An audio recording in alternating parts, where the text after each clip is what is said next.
Boa tarde a todos do sexto ano, que é o professor Marcos de Geografia. Estou passando aqui, então, para dar as orientações da atividade desta semana, tá? Então, na semana passada, nós estudamos ali os fusos horários. Vou lembrar para vocês que nós estamos estudando o planeta Terra, né?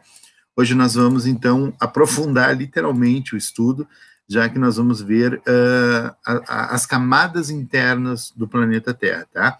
Então, eu vou abrir aqui a atividade para ir comentando conforme eu for passando o textinho aqui. Então, em primeiro lugar, tá? A estrutura interna do planeta Terra. Então, quando nós olhamos aqui para o globo terrestre, ou para a Terra, né, nós enxergamos a parte externa do planeta. Mas, obviamente, dentro da Terra, né, não tem vegetação, digamos assim. Tanto que nós, quando escavamos, percebemos que existem rochas, existe areia, existe terra, né? Enfim. Então, vamos lá. Então, aqui tem uma ilustração mostrando que no centro do planeta Terra nós temos o núcleo e depois nós temos o que é chamado manto inferior, o manto superior e a crosta terrestre. Então, aquilo que está visível para nós é a chamada crosta, tá? E aí o texto fala ali, ó, crosta terrestre, então, é a camada externa, formada por rochas minerais, também chamada de litosfera. Trata-se da camada mais fina e mais importante para os seres vivos, pois a vida se desenvolveu sobre ela, né, onde nós vivemos. E a crosta, ela está dividida em duas partes, aquela que é a chamada crosta oceânica e aquela que é chamada de crosta continental. O que seria a crosta oceânica? É aquela que está lá debaixo d'água, certo? Lá debaixo dos oceanos. Eu falei água, mas está incorreto, né, porque não é uma lagoa, por exemplo, ou um rio, não é chamado de crosta oceânica. Então, onde nós temos os oceanos e os mares. Então, lá na profundeza, aquela camada de terra, digamos assim, que tem lá, ou de areia, enfim, ou rocha, aquilo lá é a crosta oceânica.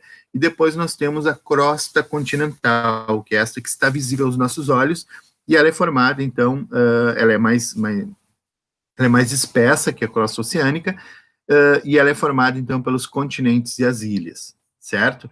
Então, é aquilo que nós enxergamos aqui no mapa, né? Por exemplo, aqui, minha ilustração aqui seria o globo terrestre aberto, né? Então, a parte azulzinha ali são os oceanos, a crosta vai estar lá abaixo dos oceanos, e a parte verde aqui que pega os continentes, né? Então, ali é a crosta continental.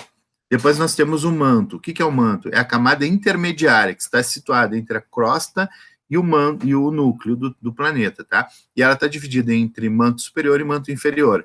O manto também é composto por rochas sólidas, porém, dependendo das condições, dependendo da localidade do planeta ali, ele pode pode ser formado por uma massa mais pastosa e extremamente quente, que é formado pelo magma. Então, a gente observa aqui a crosta, né, aquilo que está visível aos nossos olhos no planeta, e depois nós temos, então, as camadas internas, que é o manto superior, mais próximo da crosta, e mais frio do que o manto inferior, que é aquele mais para dentro do planeta, né? O núcleo, então, ele é o centro da Terra, ele vai estar lá no centro do nosso planeta, e ele é composto principalmente de ferro e níquel, e ele tem temperaturas elevadíssimas, chegando a 6.000 graus Celsius, quase como se fosse um sol dentro do nosso planeta, quase como, tá? Não é um sol. Mas então nós temos esse núcleo da Terra, então aquela brincadeira que a gente faz, se eu cavar aqui em Cachoeirinha, vou sair no Japão? Não, vai sair lá no núcleo da Terra e vai se dar de cara, né, com temperaturas elevadas, na verdade não vai nem chegar perto disso, porque vai acabar se desintegrando devido ao extremo calor que há no centro do planeta, beleza? Então, a aula de hoje era isso, é só uma introdução, ainda uma introdução à estrutura interna do planeta, né? Então, nós temos aqui qual é a estruturação, e na próxima aula eu vou passar, então, para vocês a atividade relacionada a esse conteúdo, certo? Então, fique atento, nessa semana, então, eu vou repetir, não tem atividade, a atividade eu encaminho na próxima semana, relacionada exatamente a esse conteúdo de hoje, beleza? Então, até a semana que vem, boa semana a todos.